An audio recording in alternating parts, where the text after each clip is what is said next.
Yes, most of you usually use these kind of devices for you complete your English assignments or debate your competition. work. But it is demeaning our creativity. It is letting down us to think about anything and any. Um, my second point is that technology is deriving in earlier time past.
मैं अपने कुछ सुविचार प्रस्तुत करना चाहूँगा। एक देश एक चुनाव का तात्पर्य है कि एक राष्ट्र में चाहे लोकसभा या राज्यसभा दोनों के चुनाव एक ही बार में संपूर्ण कर लिए जाए और एक निर्धारित, एक सुप्रबंधित समय में, एक अवधि में, सुनिश्चित अवधि में ये चुनाव संपूर्ण किए जाने चाहिए। अब इसमें समस्या ये आती है कि कई बार हमारे देश में ये चुनाव कराने के लिए कहा जाता है कि हमारे पास इसके लिए उपलब्ध है उतने अधिक लोग नहीं हैं जो इसको संपूर्ण करा पाने में अपनी सहभागिता सुनिश्चित कर सके। परंतु मैं ये विदित कराना चाहूँगा कि 1951-52 का जो अंतरिम सरकार बनने के पश्चात प्रथम बार चुनाव हुआ, तत्पश्चात 1957 में, 1962 और 1967 में भी ये चुनाव कराए गए। एक देश एक चुनाव की जो ये प्रणाली व्यवस्था थी, इसको संपूर्णतः हमारे देश में लागू किया गया था और इसको कराया भी गया था सुचारू रूप से। परंतु उसके बाद राज्यसभा कई राज्यों में समय से पूर्व ही या समय को ध्यान में न रखते हुए भंग किया गया और इसका ये कारण हुआ कि एक देश में मैं नहीं मानता कि आप सभी को पुनः पुनः परिभाषा बताने की आवश्यकता है, क्योंकि मेरे पूर्व मित्रों ने आप सभी को इस परिभाषा से बहुत अच्छे ढंग से परिचित करा दिया है कि एक देश एक चुनाव का वास्तविक अर्थ क्या है। मैं यही मानता हूं कि जितना शीघ्र अतिशीघ्र हो पाए हमें एक देश में एक चुनाव कराना अति आवश्यक है, क्योंकि जब ये हमारा पूरा भारत देश इतना बड़ा है तो ये तो हो गया हमारा एक देश। अब इसमें एक बार चुनाव यदि हो, क्योंकि मित्रों अभी मैं कक्षा 12वीं में हूँ, हमारे समक्ष कक्षा 10वीं और 12वीं के मेरे अलावा भी और भी अनेकों मित्र यहाँ पर बैठे हैं।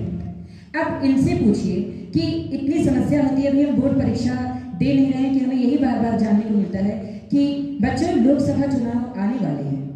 हम राजनीतिक विज्ञान की पुस्तक में पढ़ते हैं कि हमें भी अधिकार है अपने शासन व्यवस्था को चुनने का। अब कक्षा 12वीं के अधिकतर बच्चे 18 साल के हो जाते हैं। अब आप लोग ही बताइए कि एक व्यक्ति, एक बच्चा क्या बोर्ड परीक्षा देगा या वो जाकर शासन व्यवस्था में प्रधानमंत्री मुख्यमंत्री को चुनेगा। मित्रों, मैं यही मानता हूँ कि एक देश एक चुनाव बहुत ज़रूरी है, एक ही बार में सभी चुनाव को करवाना अति आवश्यक है, क्योंकि अभी मेरे मित्रों ने बताया कि इससे पैसे बचेंगे और पैसे से जो सबसे बड़ा, जिसे हम बलवान कहते हैं, हमारा समय बचेगा। हमारा समय बचेगा। हम बार बार रैलियां निकालते रहते हैं, हम चुनावों में सभी के नाम ले लेकर नारे लगाते रहते हैं। उसी समय में यदि वो चुनाव हो जाए और उसके बाद जो हमारा समय बचेगा, हम उसमें वो सब चीज़ें कर सकते हैं जो हमारे आगामी भविष्य के लिए शुभ संकेत का कारण बनेगी। आशान्वित हूँ आप सभी मेरे विचारों से भली भांति सहमत होंगे और संविधान में बात रही संशोधन की, तो जब 370 धारा हट सकती है तो ये संशोधन क्यों नहीं किया जा सकता। बहुत बहुत धन्यवाद।